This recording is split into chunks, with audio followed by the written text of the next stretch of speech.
3, 2, 1, and there we go. We are live, folks. Welcome, of course, to the show. Yep. Good to see you, James. Of course, you're there, like always. So we got some special guests that are going to be coming in tonight. One is Nicholas Bonds, 007. He's going to be running for the same seat I am. He is on the Democrat ticket. Yeah, so we're actually breaking model here and having a little time with the Democrat. All we need to do is get Nick on here. And he's in the room waiting to actually go live. And Justin Plant should also be here a little bit later. You've all met him before on at least one previous. He's running for governor. And that one's an interesting one with everything going on with Mark Fitzpatrick right now. And then, of course, we have the infamous Dorothy. Well, she's not actually going to be on the show, but one of the things that came out recently was the op-ed from the chair of the Republican Party of the state of Idaho. Okay. Apparently, I'm a little bit louder in the library than I'm supposed to be. So one of the things that we're looking at is Dorothy Moon came out with an op-ed about what it looks like when a Democrat or a libertarian runs as a Republican in the GOP primary. Of course, it's about what your values are, where you actually stand on a couple issues. And, Dorothy and I don't exactly see eye to eye on a number of issues. For that matter, I don't see eye to eye with a lot of Republicans on a number of issues, simply because I don't feel that taxing people to push moral values is a solid solution. But yeah, almost, Nick, almost. What you got, Joe? What is? I haven't read this op-ed. Yeah, it's one of them recently came out. I caught it come through my email earlier, and most of it is GOP recognizes that there's an awful lot of people not happy, and of course, their belief is that if you aren't part of the hardcore MAGA GOP, that you aren't a real Republican. Now, of course, that's one of those things you need to be careful with. The reason why is because there's an awful lot of people, right now, I don't think anybody in the Republican Party is immune from the rhino designation. Right. Republican in name only. If you're too far right, there's an argument that you're a rhino. If you're not right enough, there's an argument that you're a rhino. And with the way the party's been split up and divided here in the state of Idaho, there's at least 4 different factions right now, and every one of them is calling the other factions rhinos because they believe they are the true bearer of the Republican flag. Yeah, the Republican flag, whatever that is. So we're dealing with that as we get closer to the election. We are under 2 weeks. We're only going to do one more of these before the Tuesday night election on May 19th. Yeah. So we're almost there. Do or die time. And we're looking at, where the issues are. Nick, you haven't made it in yet. Come on. You're almost there. Work on getting that camera, man. Interesting. Yeah, because there are a lot of factions of Republicans in Idaho. There's a lot of factions of Republicans. Yeah. Hey, Justin, how you doing? Oh, gentlemen, how are you this evening? Doing good. So Nick is working on getting in. I'm waiting for him to actually get his camera and sound up and working. Awesome. So he's busy working on that issue. Very cool. We were just talking about Dorothy Moon's editorial that she just came out with. I have not read it yet. I have. Robin has. Robin knows exactly what's up. I'm sure my campaign manager is all over it. Yes.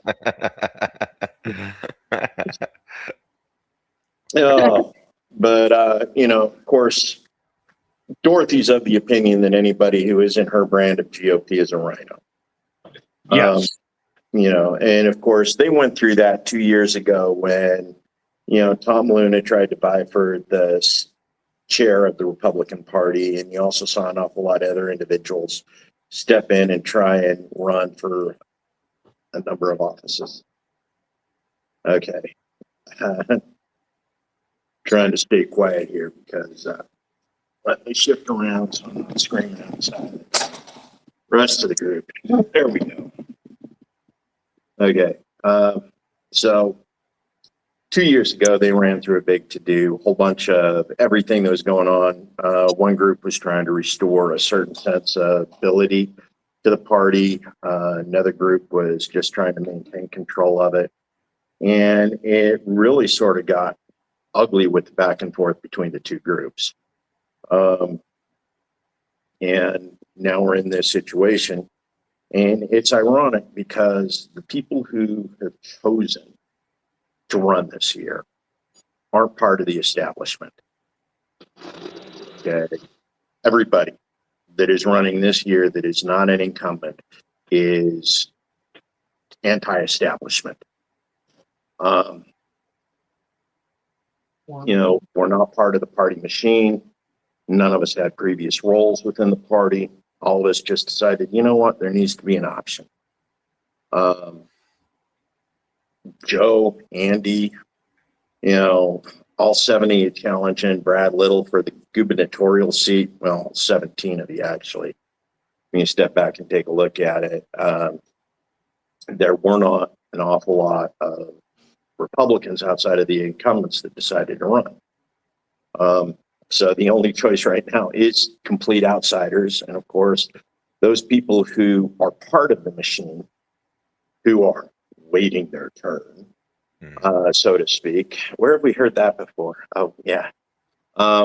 Those who have been waiting their turn are not happy with those of us who decided to throw our name in without being properly vetted through the party machine, which is ironic because, Mark Fitzpatrick, he's running for governor, and he's got a big following. He's actually had 6 county. Sorry about that. Yeah, my other phone decided to go off. Okay, but he had 6 county GOP central committees, endorse him. Now, I don't know about you, but if you came from California to save Idaho, okay, you decide to vote for a Californian, you sort of missed the point of trying to save Idaho from being California. Yeah. Just saying, folks. But that goes on, and he continues to see a significant number of endorsements along a number of fronts. sounds And everybody's got feelings about Mark. Mm-hmm. Strong feelings about Mark, because Mark's the kind of person who invokes strong feelings. He does outlandish things to get attention. Yes, Yeah, he does. That's exactly what it is. He's a great activist. But there's something to be said about the difference between being an activist and being a politician. If you're actually looking for a role as a leader, as a representative, being a shock jock really isn't the best path for that in a lot of people's minds. So, Justin, let's go ahead and talk about what you did today. You went to College Southern Idaho. Yes, sir. Joe and I, of course, worked today, so we weren't really able to participate in their political event, their town hall for the candidates, or however it was. More like a meet and greet. Yeah. So Of course, you had the opportunity to actually field questions directly from the students at College of Southern Idaho, which for those of you who, aren't familiar, College of Southern Idaho is one of our local community colleges. We got Northern Idaho, Western Idaho, Southern Idaho, and Eastern Idaho. And College of Southern Idaho is doing their poli-sci thing today. And of course, they invited us all. Just not all of us were able to attend for various reasons because it's on a Thursday afternoon. Justin, you took off work to go attend, and it was local to your area. So tell us how that went for you. Yeah, so it was great. Again, more of a meet and greet. Talk to all the candidates that were there, figure out what each candidate's really about. So a really good way to educate your voters, which I love. I love seeing that from the different groups around Idaho that are here just to inspire educating yourself on everybody who's running, and not just, like you were saying earlier, 100% party affiliated kind of rhetoric. So it was really nice. Got to see and meet a lot of people for the first time, especially from the Democrat Party side. They were down. Great conversations with them as well. So yeah, it overall was, I think, really good. I'd like to see more multi-party forums and town halls during the primaries. I think it's a really good way to see whose ideas mesh best for the state of Idaho. Yeah, and I know Terry Pickens has been fairly active on her front. You got Kaylee, who's running for the Democratic Party for Congressional District 1. She's running against Russ Fulcher. Right now, she's the favorite for the Democrats to actually take the nomination. She's been working on her campaign for 4 years now. This is her second cycle going up against Russ. Whereas Joe, it's your first. So, Kaylee's got name recognition on you. Oh, yeah, 100%. But yeah. Oh, come on, James. We don't have a Communist Party in the state of Idaho. Not for lack of trying. We see them out at the No Kings event on a fairly regular basis. Party of Socialization and Liberation as well, American Communist Party. Of course, there's an awful lot of people right now that argue the Republicans are the Nationalist Socialist Party, and the Democrats are the National Communist Party. And it's just a question of, do we actually reach a point where we care about, as Republicans, do we care about the Republic? As Democrats, do we care about democracy? As libertarians, do we care about liberty? And as constitutionalists, do we care about the Constitution? So far, I have trouble seeing any one of the parties actually staying true to their namesake. Yeah. And it's sad that we're actually in agreement, because we are Republicans. We are running as Republicans with the intent of saving the Republic, starting here at home in Idaho. Meanwhile, we're fighting the war effort. I don't want any more forever wars. Joe doesn't. Justin doesn't. It's one of those things with Andy too. Like he talks about how this is the movement from within the Republican Party, from what he's seen, more or less. It's like this is a changing Republican Party, because we see what the empty promises were. Epstein files, Big Beautiful Bill broke a lot of those as well. And I don't know, it's one of those things where we're trying to decrease the federal the federal deficit, not increase it. And that's one of the things a lot of people say about the Big Beautiful Bill, is it increased the national budget or deficit. So yeah. Yeah, Andy actually did a pretty good write-up today on one of his posts because somebody called him out for being a Democrat, and he basically came back and said, no, I am the Republican. Mm-hmm. You know, MAGA has turned around and increased the debt in the U.S. again. You know, they put something like 10 trillion on it last time Trump was in office. You know, they just added another 10 trillion on top of that, the cost of the war in Iran. Yeah. And the expenses that are going to come with that, with increasing costs in fuel, gas, groceries, fertilizer. You know, it's like the GOP, MAGA took the GOP, ran away with it, you know, lost the young Republicans. You know, they're not happy because they can't afford housing right now. They can't start that family that everybody wants them to start. Right. Yeah, right. James, 40 trillion in unpaid debt. Yeah. You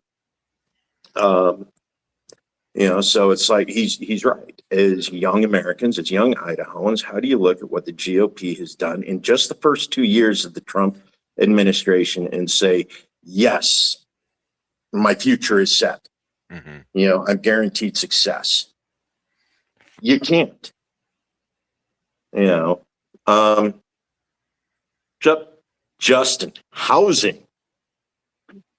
We've had that question before, but you know, that was one of your big questions at the event. What's the plan for housing for a lot of young questions Idahans? about housing. You know, it's really a tough problem here. But I really think a responsible reform to it would be, you know, cutting red tape to speed up building.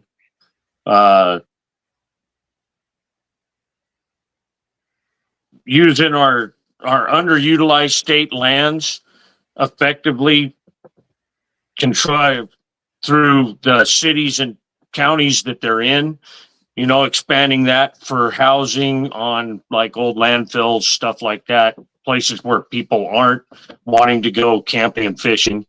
I think we can really speed up a lot of that.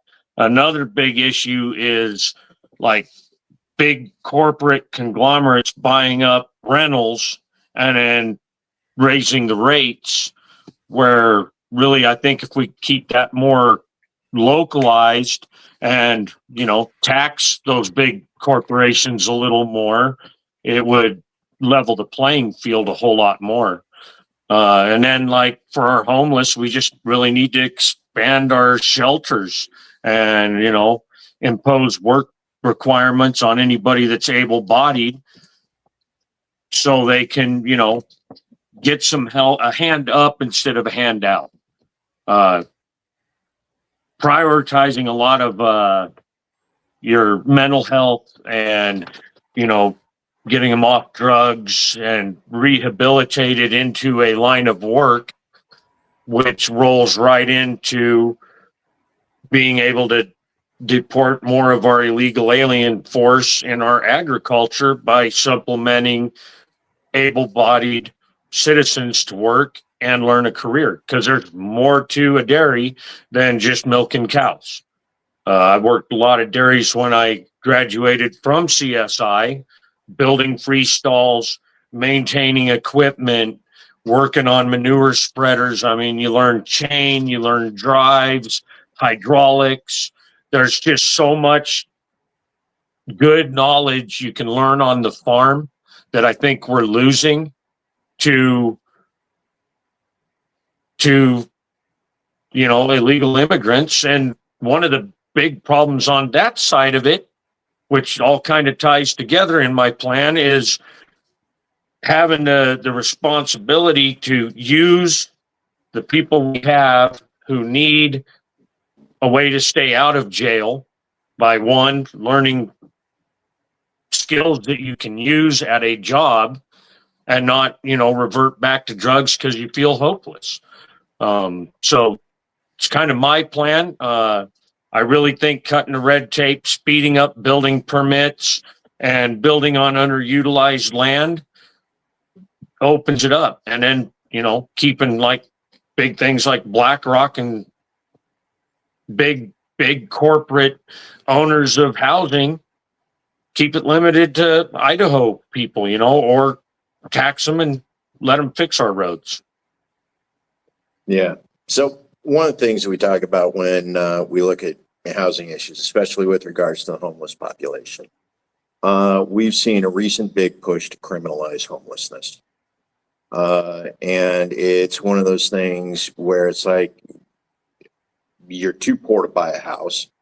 You're too poor to maintain a job because you don't have the transportation to get you to and from, and next thing you know, you're in a vagrancy state and they're criminalizing the process. You actually have states right now where they're looking at second offense of homelessness as a felony. They stick you in the prison work camp for the next 4 years. So you're basically, their solution to homelessness is forced labor. Which is, with the private Hey. industrial prison complex, taxpayer dime. Right. Yeah, well, that's one of the other things. And I don't look at it as forced labor. To me, it's not forced labor. It's giving somebody a way to learn a skill. That's a lot of the people I talk to just have a problem finding a job to keep them out of trouble. If you're working, I work 12-hour days. I don't have time to go to the bar and get in trouble. 12-hour days plus now running for governor, I do not have time to focus on anything but improving myself. So a start to that would be, giving them a hand up, not a handout, and it also would help the overcrowding in our prisons. We've got to, use these programs wisely, not as a forced labor camp, but as rehabilitation and, maybe commute some of their sentence for, good time achieved. If you're out there and you've learned a skill and now you could go to work rebuilding electric motors instead of back to selling drugs, why wouldn't you help them instead of just keep wanting to incarcerate them? So I'm not a huge fan of the whole, forced labor. It's more of a on-the-job training program. Interesting nuance there, Justin. But at the same point, they are incarcerated. They don't have a lot of freedom to choose whether or not, what career options are being presented. In a lot of cases, they're put in there and it's like, here's what you're doing. You're laundry for the next year. Well, you're a high risk, so we can't put you in the mechanic shop. Can't have you building shivs when you should be fixing lawnmowers. Right. So it's one of those, how are we to set, the ideals of life, liberty, and the pursuit of happiness if one of those requirements that we have as a society, as a civilization is that if you aren't working, you're going to prison and somebody will choose the job for you. Right. Now there's an awful lot of Republicans out there that have no problem, criminalizing homelessness. We've seen it here in the state of Idaho. They've forced the cities to actually pass ordinances, criminalizing homelessness. You will go to jail if you're caught camping in some place you don't have permission to be. During my time running as mayor for the city of Boise, it was actually when that law was initially passed. They were dealing with Robinson versus Boise in the Supreme Court. I was homeless at the time, had just lost a place. I was living out of my van. I was employed. I was working. I had a job. I just couldn't get a place to live that was within my budget. And that in the state of Idaho during that particular legislative session made me a criminal. Right. And that's not something anybody wants to push on. I mean, I don't want to push criminality for being homeless. I mean, I would really like to give them a chance to, volunteer to go work, if you don't have a job. But on the other hand, work with cutting the red tape, getting more housing built, building larger shelters, on our unutilized public land, and give them a place to stay as long as they're willing to do some work to get back into society. Well, and that's any input, Joe? So I mean, yeah, I'm not a big fan of criminalizing homelessness either. I always come off on the aspect of we're a lot closer to being homeless. A lot of people are like 1 to 3 months away from being homeless versus making it to being a billionaire. So I sympathize a lot more in that aspect of it. But I also come to think of like even with jobs and stuff, because addiction is real. And we don't rehabilitate correctly in the United States. I know there are countries that do rehabilitate drug users correctly, but we don't do it here correctly. And we could take those frameworks that people do use for rehabilitation and re-entrance into society and implement them here, because it all comes back to that prison complex of how that's just money out the door to a private organization to house people because they don't want to rehabilitate them. They don't want to make the situation better. And then like especially in this economic area right now, or economic zone we have currently, there's so many issues with jobs as well, because family farms are closing down, small, like everything's just like shutting down. Jobs are not happening as fast as they need to be. And that's just a temporary thing. Whenever you open these, deregulate everything and open everything back up, it will come to a point where people will have a abundance of jobs, and those jobs will be able to be filled.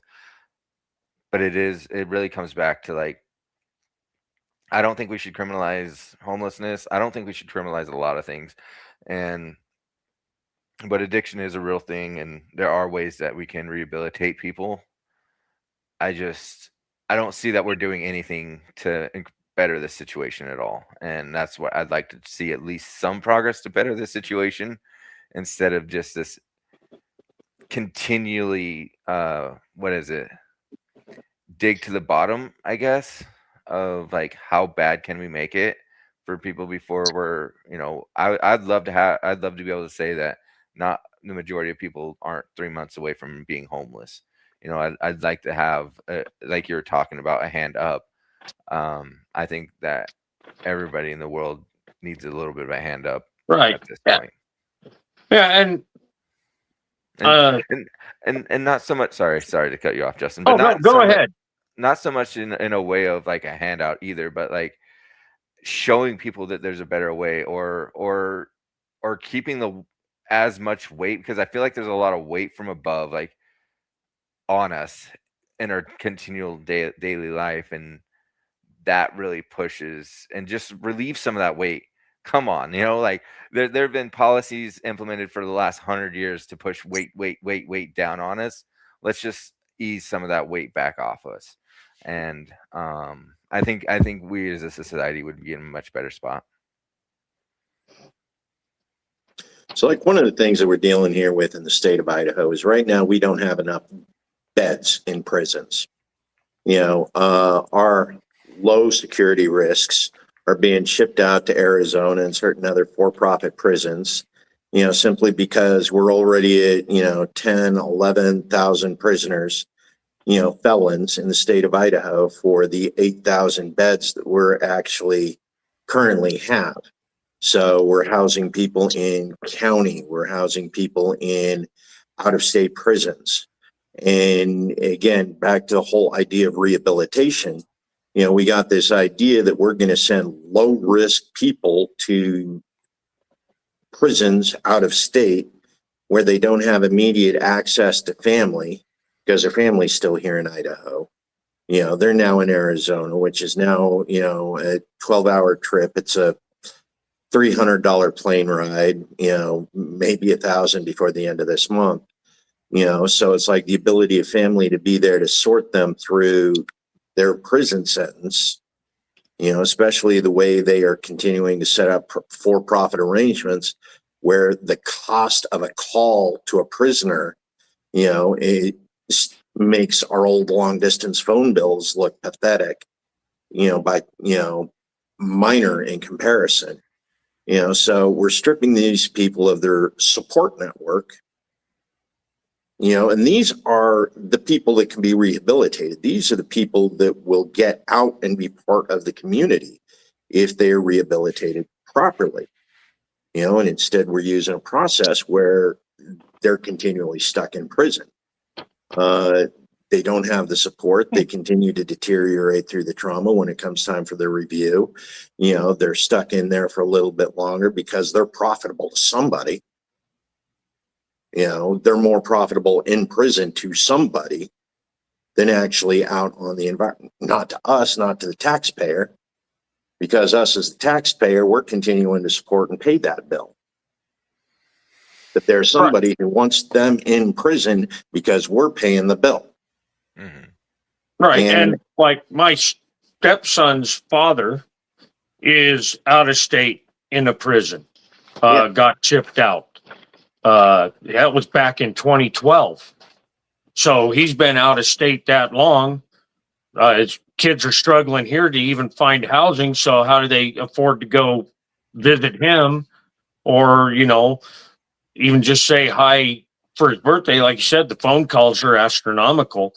So yeah, the overcrowding problem, again, we can take care of a lot of our illegal immigration by using our,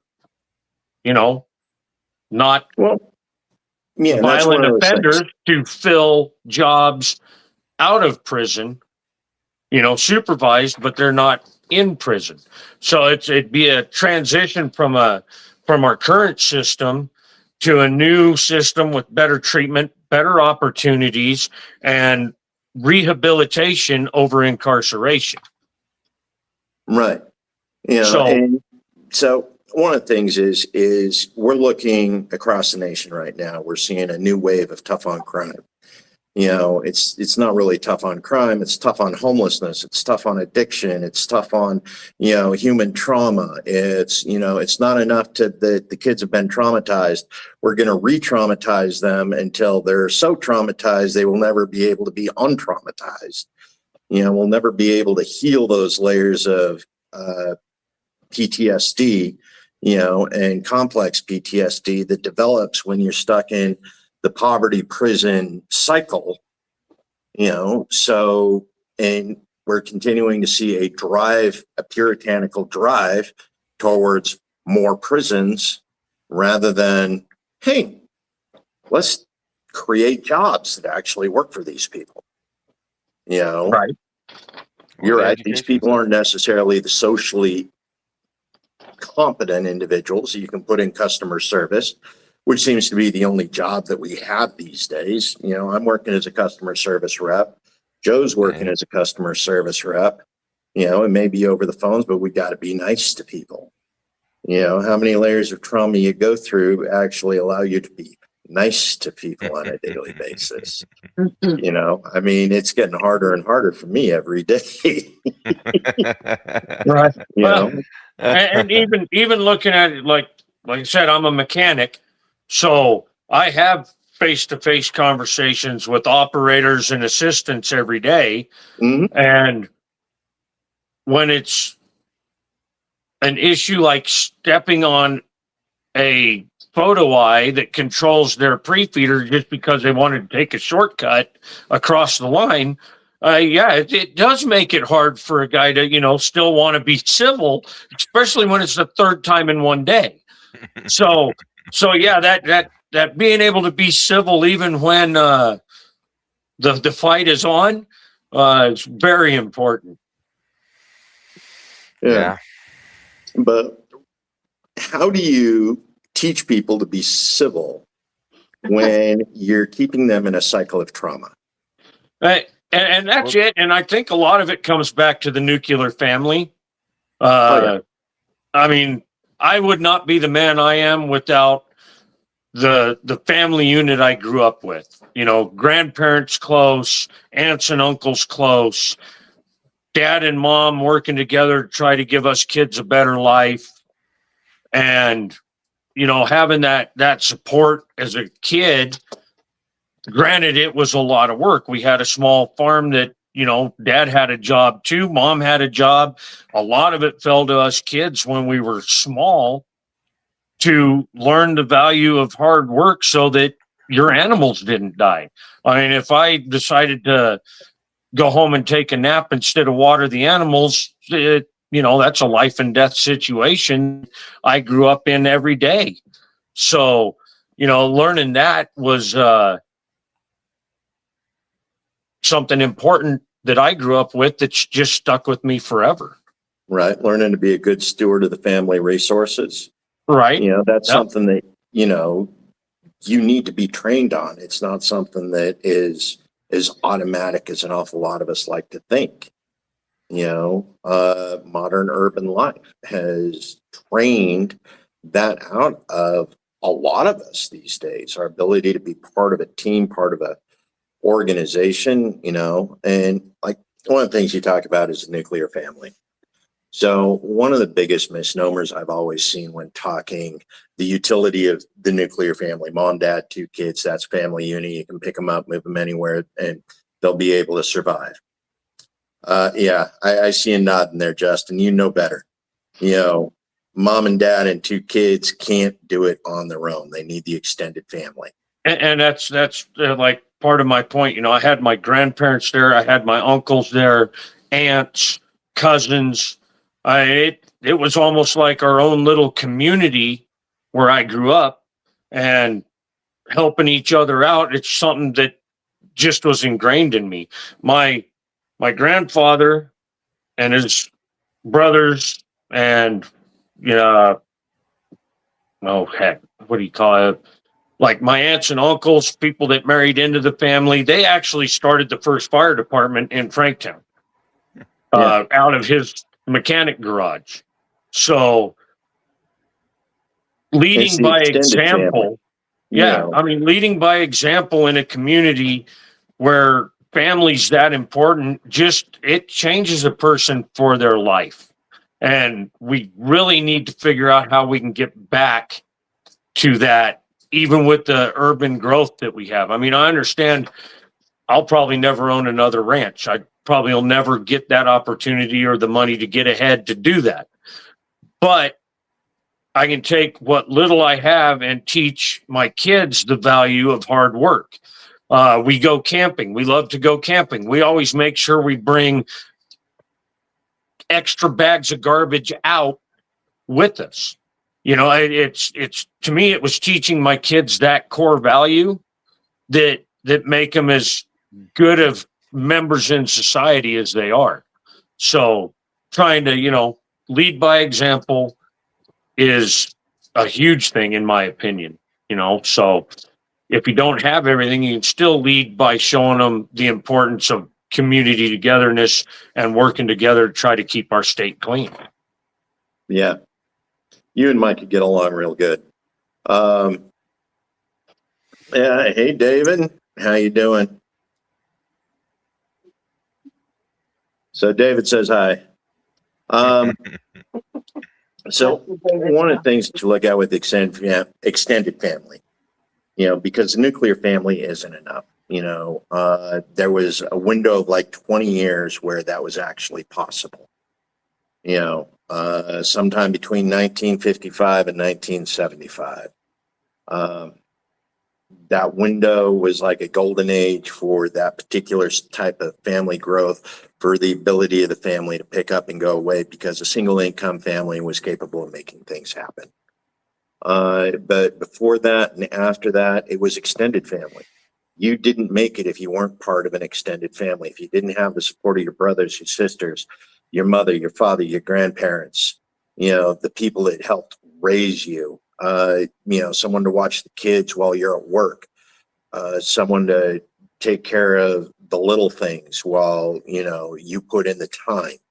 You come home dead from 15 hours. Some of the other people that benefit from you working those 15 hours are able to make sure that it's a pleasant place for you to come home to when you're done with at the end of the day. And we've lost that.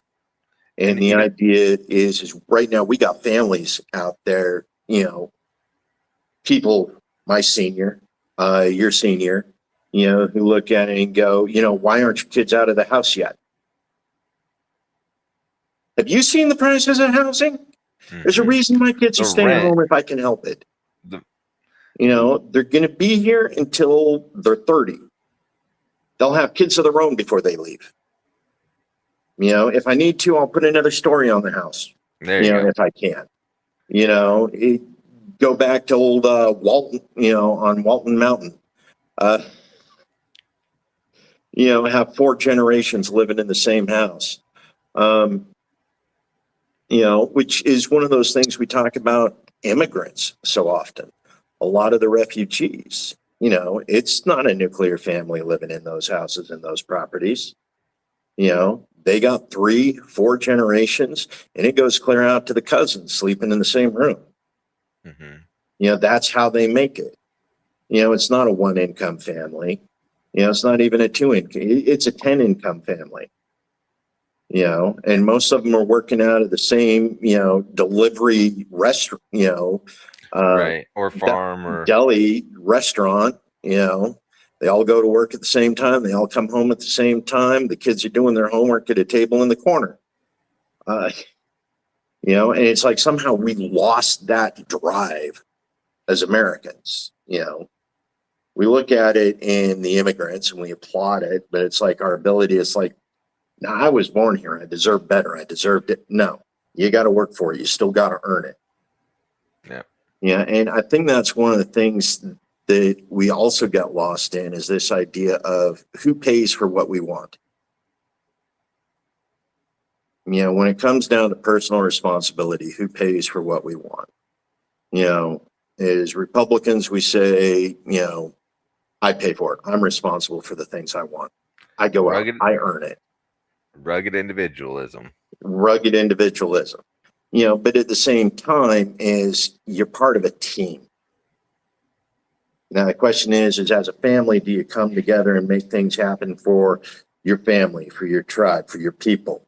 Or do you look to Uncle Sam and say, hey, I need you to pay for things for me? And like one of the problems we have right now with the modern GOP, okay, they say they want smaller government, but we've continued to see it rise. They say they want family values, and they've decided that it needs to be done at the point of a gun. How do you enforce a moral code without stealing from somebody in order to make them behave the way you want them to behave? And it's that doesn't not any sound better. like something that I'd want to do. And it's not any better on the Democrat side. I want free health care. Okay, who's paying for it? Well, he's going to pay for it. Right. No, it doesn't work that way. If you're making him pay for the things you want, sooner or later, he stops working for it because he's tired of losing, 40% of his income. So it's like, how do you maintain that level of personal responsibility as we get further and further into this bureaucratic state? Yeah. Because everybody needs watched. That's kind of how the bureaucratic state gets built. Right. And it's like, what's the bureaucratic state actually provide for us? More often than not, it's just getting in the way. Yeah. We're paying 40% for a bureaucratic state that actually gets in the way. It increases the cost of our housing. It increases the cost of our cars. It increases the cost of our transportation. It increases the cost of our roads, of our medicine, of our doctors. All of these things the bureaucratic state gets in the way of and increases the cost of. And we're paying them to make life harder for us. And we continue to see this cycle over and over again. And it doesn't matter whether it's Democrats or GOP. You know, we've seen it happen under both parties in the last 20, 40 years. You know, more spending, more bureaucracy. Even when we reach the point where we do a balanced budget, you know, all we see is more spending. I think that's one of the things that an awful lot of young people here in Idaho and across the United States have become disenfranchised with the Republican Party. Mm-hmm. You know, it's like you promised a smaller government, yet there's more bureaucracy every month. You know, you promised us less taxes, but somehow we aren't seeing any more at the end of the month. And not only that, but like the insurance situation is terrible in that front as well. I consider it a tax myself. It's a tax on every month we have to pay, and there's no good use for it. You know, $500 for deductible, and you have to pay that every time too. So it's just it's ridiculous. Right, you're paying $500 a month for a $500 deductible on a visit. You know, that where's the justice in that? None. There isn't any. You know, we've talked about direct primary care as an option to these expensive health programs. You know, would you rather pay a subscription to your local family doctor? You know, $200 a month, and you can come in for one visit a month, and you know, and auto off. Or do you want to continue to pay $500 a month with a $500 deductible for an ER visit because you can never find time in the HMO's list of providers? Right. My personal thing, it's not really like, I don't know how I'd platform this at all. But the subscription thing always gives me pause, mostly because it reminds me of one of the World Economic Forum is quoted as saying, "You will own nothing and me will be happy." So subscription always reminds me of like that's just renting. That's not me owning anything. But my little tangent off on that, I guess, it's just one of those things. Subscriptions always like that's just renting it. You're just renting it. It's like I don't know. I like to try to break down, like, because that's what it happens is we build these big complex words to mean something that is completely simple that everybody understands, but it's hidden behind this complex, like just massive, grotesque word. Yeah, I mean that would be my argument, David, is like if we weren't giving money to wars, countries, we would be able to afford a lot more back here at home. Right. Whether that be all the way into insurance or not, that'd be a completely different aspect, because I don't know. A lot of money is flowing into very few people's pockets, and it's not coming out of their pockets. It's just David's stuck in pure communism here, taking the money we give everybody else and keeping it for ourselves. I know, right? You know, and you know, James here talking. James, you're being anti-Semitic there. Yeah. Gotta watch out for that. You know, not give Israel billions a year. Tisk. I am fully confident in the ability of the Israeli people to figure diplomacy out amongst themselves. I am fully in confidence in that. They are smart people. The country is full of smart people. They can figure out diplomacy. I can promise you. We do not need to give them money.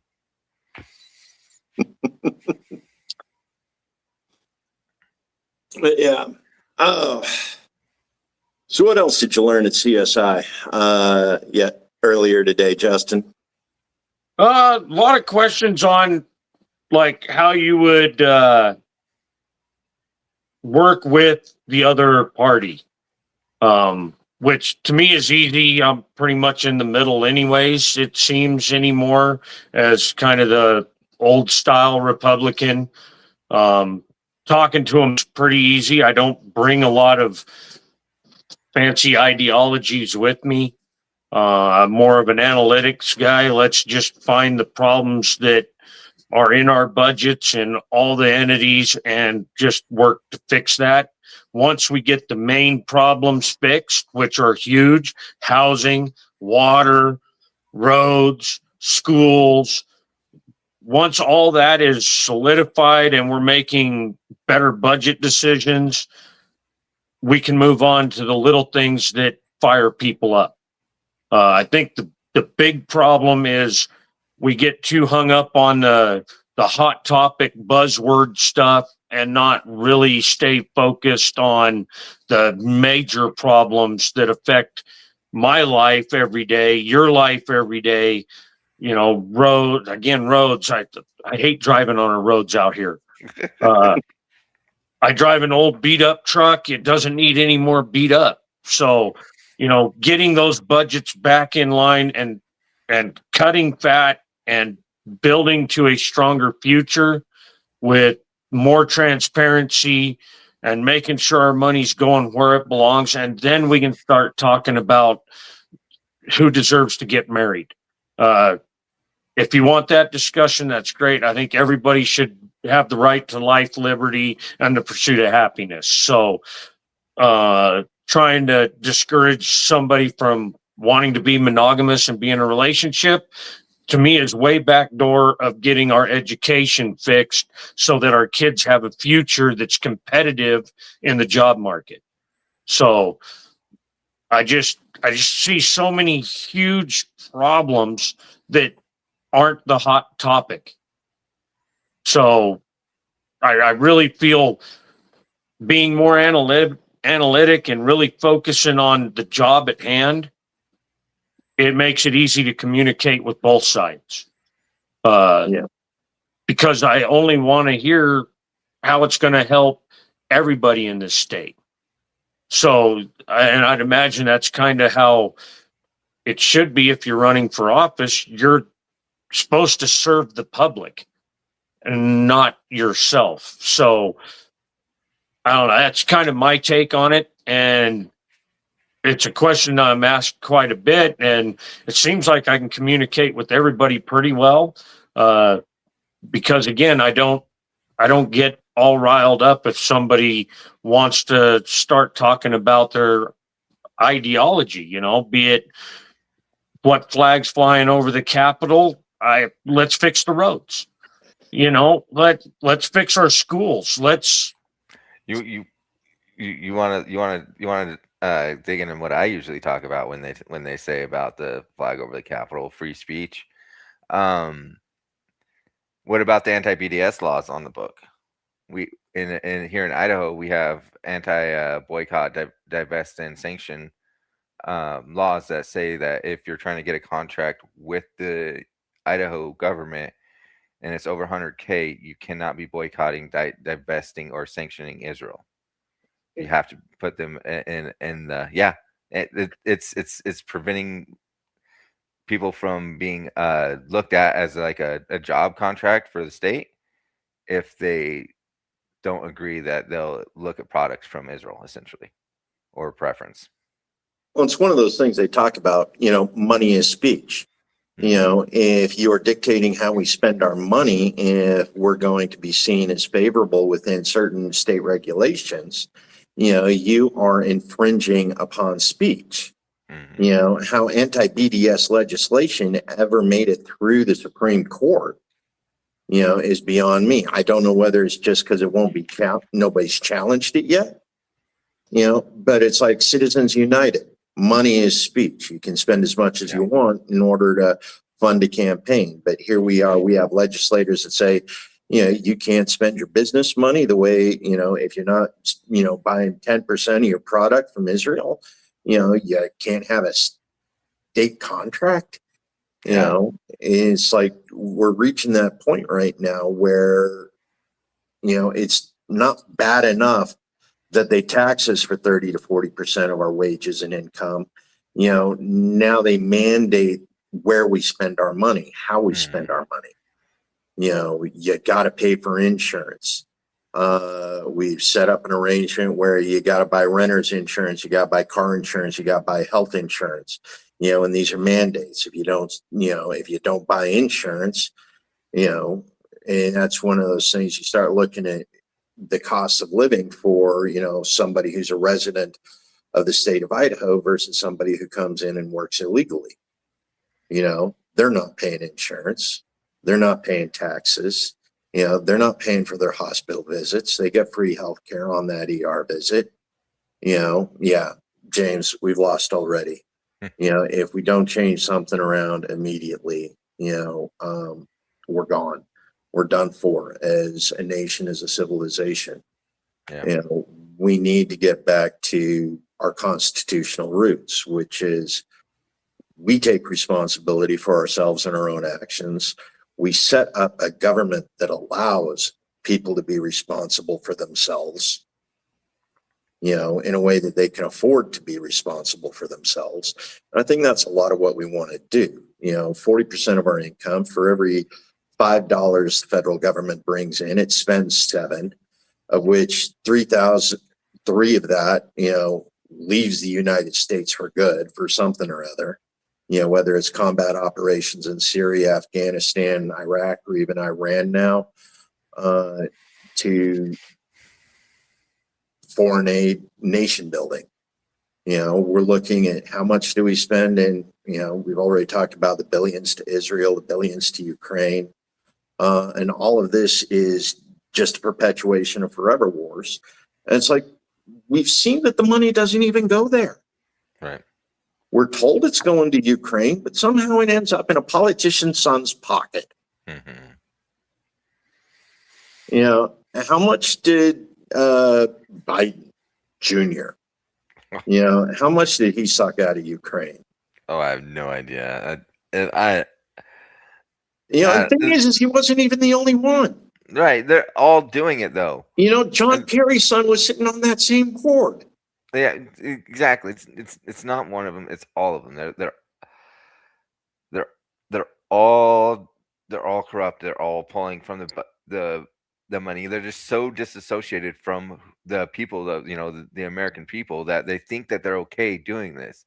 They feel justified by taking, like, oh, I'm doing all this work and like whatever. No, like, you're a public servant. Your obligation, in my opinion, is to say no to anybody and everybody who wants you to spend money on anything other than the American people. But that's just me. But that's one of those interesting things. How many politicians' sons would have to get a real job if we defunded all foreign aid? Yeah. I can't tell you. Yeah, it's institutional. We definitely really have a larger job or workforce at that point. A larger workforce that wasn't being parasitic 90% of the time. Yeah. Yeah. Yeah, James, that is how capitalism works. Crony capitalism in particular. I make this argument all the time that we're not in a capitalist society. Like, we're in a capitalist society, the consumer wins, and the consumer's not winning in this society. The big corporations are, which sounds communist socialism to me personally, because that's who always wins in those economic forums is socialism. The few at the top win. Just how it goes. So I don't see that we're living in a capitalist society. Well, speaking of that, so James, you mentioned that, check the profits right now. We've actually seen documentation. Trump comes out on Monday, says that he's brokered a deal with Iran. Somebody's already put in a short bid, for 250 million on oil. Yeah. They make 150 million profit, because oil drops 12%. And by the end of the day, Iran's come back and said, no, there was no deal, and now price of oil goes right back up to the top, and they sell it there, making another 150 million. They haven't even spent any money. They shorted it, and they bought it and they sold it at a higher, before the day was even closed out. And the fact that you can actually do that, you can buy something on the short, and by the end of the day, the price will be back up so high that you can sell at a profit. You've never touched the commodity. Yeah. You know, you've never touched the commodity. You never moved it. You never stored it. You don't even know what it looks like, you know, and you've just traded, you know, $300 million worth of it, and you've walked away with 150% profit. Yeah. And somehow we've allowed that to be legal. Yeah, I'd like to see some more enforcement on some of the stock trading bans as well in Congress. Like there needs to be losing of position, special elections. You know, if you get caught stock trading or crypto trading, crypto in itself is such a manipulation market. Like I'm not a big fan of cryptocurrency personally. I don't like it that much. Yeah, and prediction markets and anything, gambling sites, anywhere where you can make a lot of money over the house or anything like that. Yeah, all that money should be gone out of Congress or public servants. You should that should just be a part of the deal of giving up your right to stock trade. Like you have the information, you have top secret, like you know what's going on. There's no reason that you should be ingratiating yourself while leaving the American people with less than. So just one of the things about your jobs plan, you know, when you talked about putting people to work, you know, and what that represents. I remember talking to an individual about one of the ideas, you know, companies, corporations, people hire people who work. You know, they prefer to hire somebody who already has a job. Just bring them on over. You know, you're working for them for, you know, $20 an hour. I'll pay you 25. Right. Yes. Yep. You know, they're already trained. They already got the skill. You know, right. They show up every day. There's a track record of them showing up every day because they still have a job. So why are we sending them to prison and paying $50,000 a year to keep them in prison when we could be giving them a job for $30,000 a year and actively promoting them among corporations who want to hire people who already have a job and work? Right. And a skill set. Like I said, there are so many jobs you can learn in so many fields on like work release that, yeah, I and it gives the person that feeling of I have knowledge. Yeah. So then when they're done with their government servitude, they have a skill set that is in demand and people wanting them because they have maintained a job. You know, like you said, that is a huge thing. When somebody's disgruntled with their work and they put in an app, they're snatched up quick. I mean, especially in like the trades.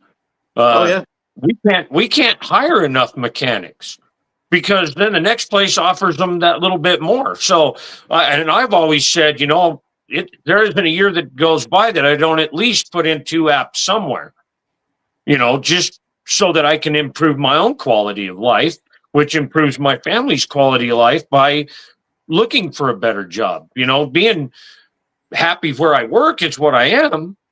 But if I'm not looking, it gives them kind of the right to not promote me like they should as a good employee. So to me, it kind of holds them accountable. Hey, this guy's going to offer me this. You know, what have you guys done for me lately, so to speak? Especially the larger corporations that have bought out mom and pop shops. However, on the mom and pop shop side, usually it's the fringe benefits from working for really good people that keep their employees there years, you know, until sooner or later some big corporation wipes them out and then they're all looking for work. So, you know, I agree 100%. Let's put these people in real rehab that motivates them and gives them that feeling of I can handle life when I'm out. I can, grab this by the horns and turn it into a career and become management in 5 years. To me, it's building somebody up is a lot better than just incarcerating them. We had Youth Corps, Peace Corps. These were jobs that took care of people while they learned trades. The unions right now, the unions here in the state of Idaho, electricians union, a lot of them have training programs, that you are paid while you learn. Mm-hmm. So you can afford rent, you can afford food. You're not paying for an education, while you're learning the trade. So we already have so many programs like that. It's just we don't have the industry, or we're not using the industry smartly. Yes. Mining, like I've come across some really cool things in Nevada, paid internships.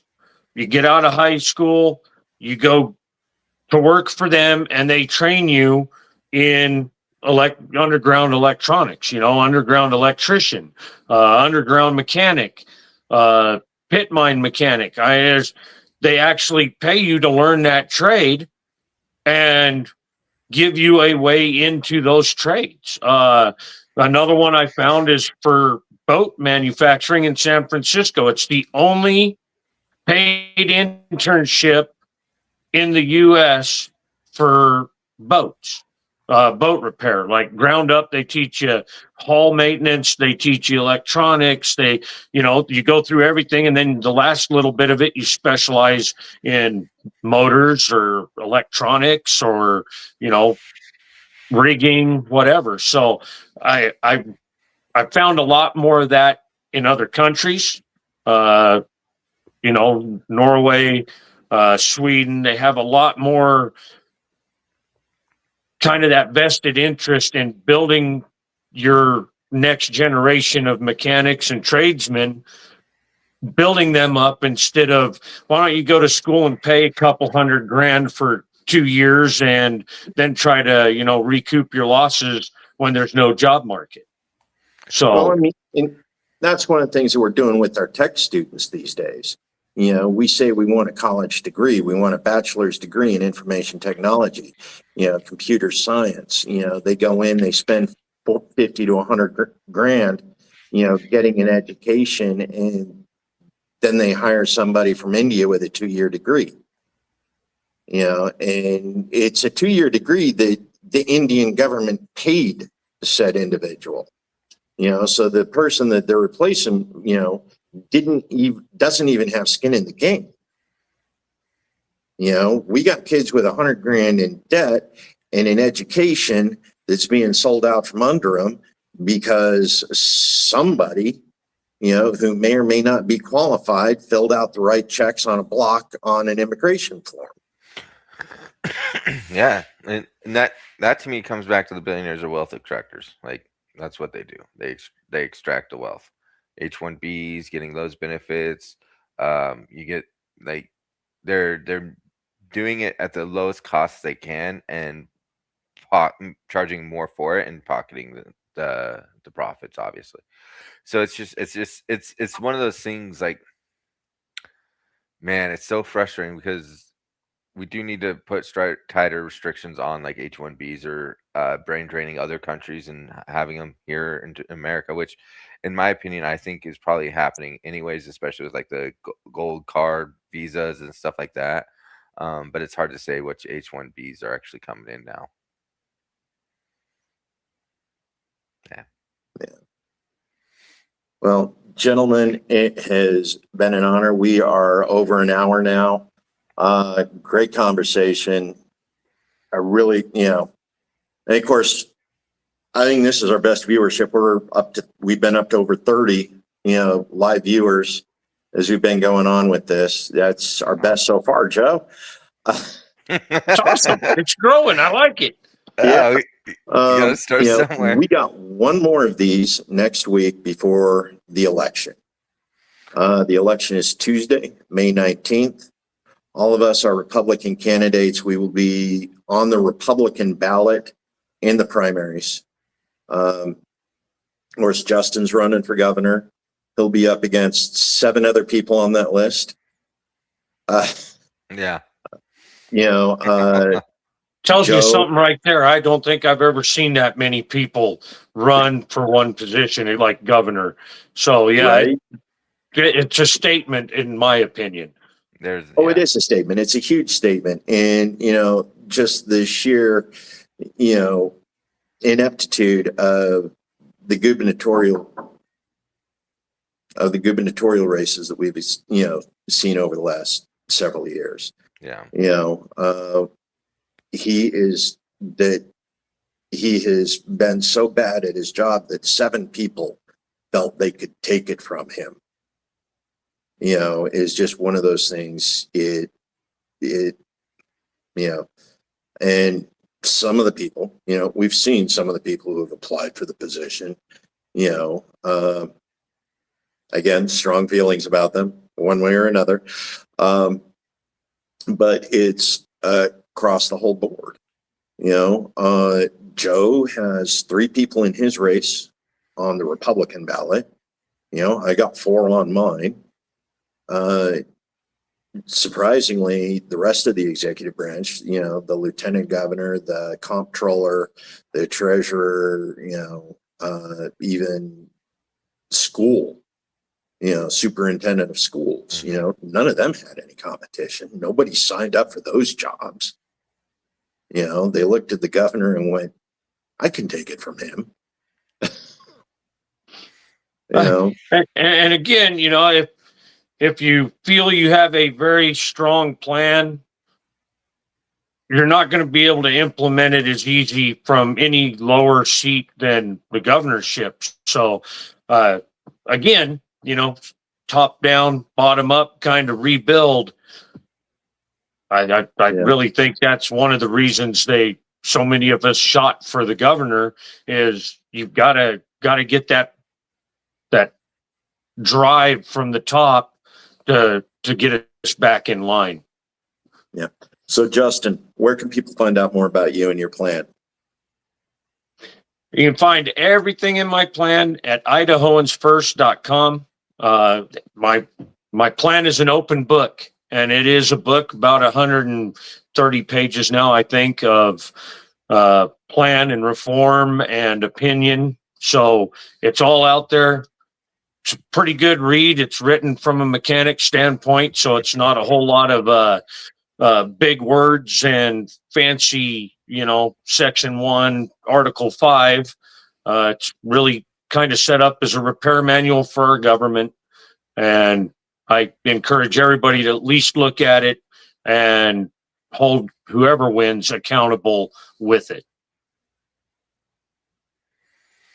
Oh, yeah. And I'm Joe, where can they find out about you? I'm Joe Morrison. I'm running for U.S. Congressional District 1 against Russ Fulcher and Andy Briner. You can find my information at morrisonforidaho.com. That's Morrison for the number 4id.com. And I have links to my Facebook and YouTube in there. Outside of that, yeah. I mean, it's been a lot of fun. It's been pretty stressful. Hopefully we can keep it going after primaries, and yeah. Okay, and I am Joe Evans for Idaho.com. You can look up my site there. You got my plan, my basic positions on upwards of 15 different issues that are related to the state of Idaho: cost of housing, taxation, restoration of a constitutional and limited government. Again, Joe Evans for Idaho.com. And, I really do wish Nick was around. We were just kind of waiting for him to actually get his camera up and working. Sorry, Nick, if you're still paying attention to what's going on. But again, Nick is running for the U.S. Senate seat on the Democratic ticket. So you guys take care. Signing off. Take care. Later, gentlemen. Be safe. Always.